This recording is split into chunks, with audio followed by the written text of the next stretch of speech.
यहाँ पे आने का मकसद ये है कि हम कंस्ट्रक्शन में स्टार्ट से किन चीज़ों का ख्याल रखना ज़रूरी है। इसके लिए हमारे साथ हमारी कंपनी के चीफ इंजीनियर एहसन साहब मौजूद तो हैं। उसके बाद अगला स्टेप हमारे एंड पे होता है मार्किंग का। तो मार्किंग बेसिकली जो एक्चुअल ड्राइंग होती है उस सारी को ट्रेस आउट करना होता है पूरे प्लॉट के ऊपर। तो वो आप देख सकते हैं कि ये हो चुका है। ये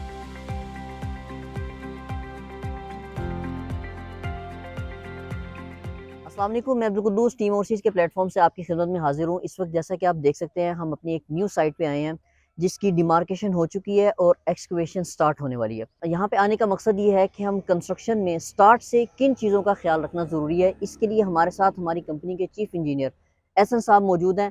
आए इनसे जानते हैं कि किन चीज़ों में हमें शुरू से ही मुहतात रहना है। अस्सलाम वालेकुम एहसन साहब, कैसे हैं आप? अल्हम्दुलिल्लाह। सर, साइट पे आप मौजूद हैं और आपका तजर्बा है माशाल्लाह। टीम ओवरसीज़ फैमिली को ये बताइएगा कि हमें अभी से किन चीज़ों के अंदर एहतियात करना ज़रूरी है और इसके स्टेप बाय स्टेप क्या चीज़ें अहम होंगी? जी, थैंक यू अब्दुल कुद्दूस भाई। एक्चुअली मैं अपनी टीम ओवरसीज़ फैमिली और व्यूअर्स को बताना चाहता हूँ कि हमारा जो सबसे पहला कंस्ट्रक्शन में जो सोसाइटी की तरफ से एक काम होता है वो होता है डिमार्केशन। यस। डिमार्केशन के बाद हम जब डिमार्केशन हो जाती है वो पैग्स हमें दे जाते हैं, हमारे प्लॉट का आउटर सर्कमफ्रेंस हमें मिल जाता है। तो उसके बाद अगला स्टेप हमारे एंड पे होता है मार्किंग का। तो मार्किंग बेसिकली जो एक्चुअल ड्राइंग होती है उस सारी को ट्रेस आउट करना होता है पूरे प्लॉट के ऊपर। तो वो आप देख सकते हैं कि ये हो चुका है, ये हमने कर दिया है। इसके बाद आगे जो मोस्ट इंपॉर्टेंट चीज़ और स्टेप्स शुरू हो जाते हैं जो एक्चुअल में प्रैक्टिकल चीज़ें हैं, वो है एक्टिवेशन। अब डिगिंग या एक्टिवेशन जो है वो आपने किसी ठेकेदार या किसी सेकंड पर्सन के कहने पे नहीं कर देनी होती। जी, जी। आपने उसके लिए स्ट्रिक्टली स्ट्रक्चर ड्राइंग को फॉलो करना होता है। स्ट्रक्चर के अंदर हमारे प्लॉट की जो ज़मीन है, इसकी जो बेयरिंग कैपेसिटी है, उसके अकॉर्डिंग पूरा स्ट्रक्चर डिज़ाइन हुआ होता है। तो उसको उसके अंदर उन्होंने इसकी डेप्थ और इसकी विड्थ दोनों चीज़ें बताई होती हैं। नॉर्मली ये होता है कि लोग डेप्थ को कम कर देते हैं या विड्थ को कम कर देते हैं, तो ये दोनों ही चीज़ें गलत होती हैं। आपने डेप्थ और विड्थ दोनों को ही स्ट्रिक्टली फॉलो करना है जो कि ड्राइंग के ऊपर मौजूद है। Okay, very good. अच्छा, इसके बाद next step, very next step क्या है इसके?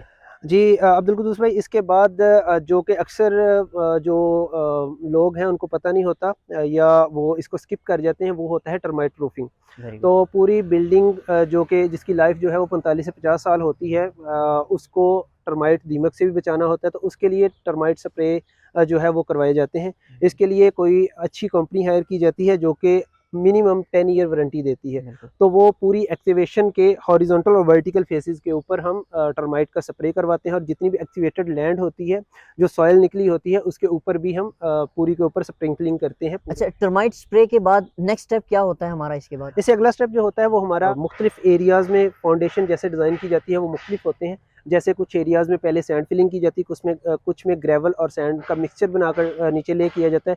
कुछ में जो है वो डायरेक्ट पीसीसी कर दिया जाता है। तो फिर इन जो भी आपकी ड्राइंग के अंदर, स्ट्रक्चर ड्राइंग के अंदर आ रहा होता है, आप उसको फॉलो करते हैं। एक्टिवेशन आप मैं जो स्टेप मैंने एक्सप्लेन किया उसमें हमारी है demarcation, marking, activation, okay. Termite proofing, और उसके बाद फिर आपने फर्स्ट लेयर डालनी है। वो सैंड की हो सकती है, सैंड एंड ग्रेवल की मिक्स करके हो सकती है, और पीसीसी हो सकता एज है। Per requirement. As per structural requirement आपने इसको देखना होता है। बहुत शुक्रिया एहसन साहब। आपसे स्टेप बाय स्टेप हम कंस्ट्रक्शन की साइट्स पे ये चीज़ें पूछते रहेंगे इंशाल्लाह।